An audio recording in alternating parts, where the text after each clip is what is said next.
Les Indiens.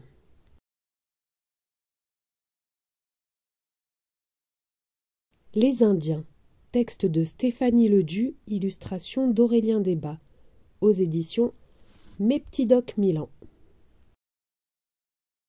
Crows, Blackfeet, Comanches, Cheyennes, Sioux, de nombreuses tribus indiennes vivent dans les plaines d'Amérique du Nord avant l'arrivée des Blancs. Ce campement appartient à des Sioux Dakota. Chaque famille habite un tipi. Il n'est pas très grand, car les Indiens possèdent peu d'objets. En hiver, un feu réchauffe la tente. La nuit, on dort sur des lits de branches sèches, blottis dans des fourrures d'ours. Les petits Indiens ne vont pas à l'école. Leurs parents leur apprennent à reconnaître les plantes sauvages, à attraper des lièvres et des oiseaux. Les filles aident leur maman, tandis que les garçons s'entraînent à tirer à l'arc à travers un cerceau qui roule. Raté! Très jeunes, les enfants possèdent un poney. Qui veut faire la course? Comme tous les Indiens des plaines, les Dakotas sont des chasseurs de bisons. Si les proies manquent, les hommes font la danse du bison. Ils demandent aux esprits de la nature de leur envoyer des animaux. Des éclaireurs sont partis en reconnaissance. Ils font des signaux de fumée. Ces nuages blancs signifient « Bonne nouvelle! Bison en vue !» Aussitôt, des chasseurs se mettent en route pour les rejoindre.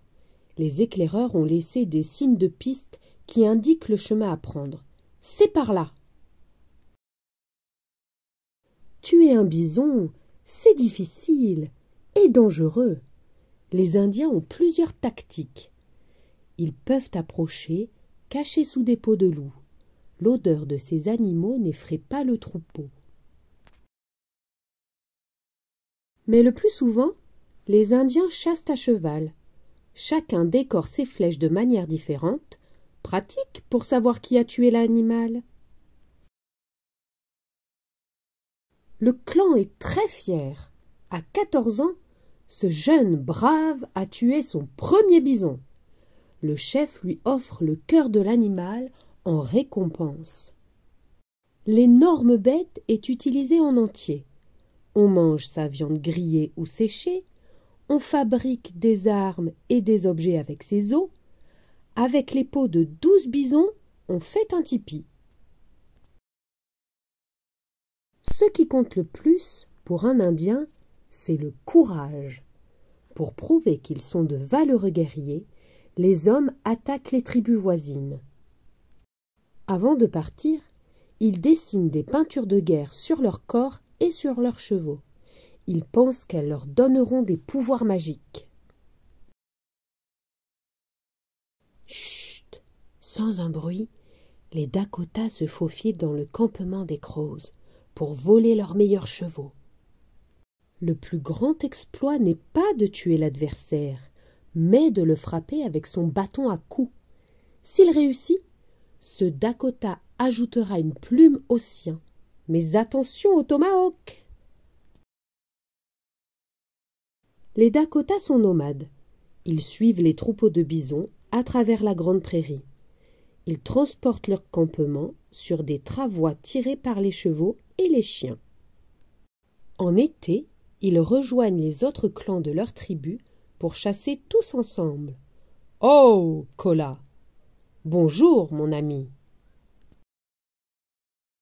Tous les Indiens ne ressemblent pas à ceux des plaines. Voici les Haïdas qui vivent sur des îles proches de l'Alaska.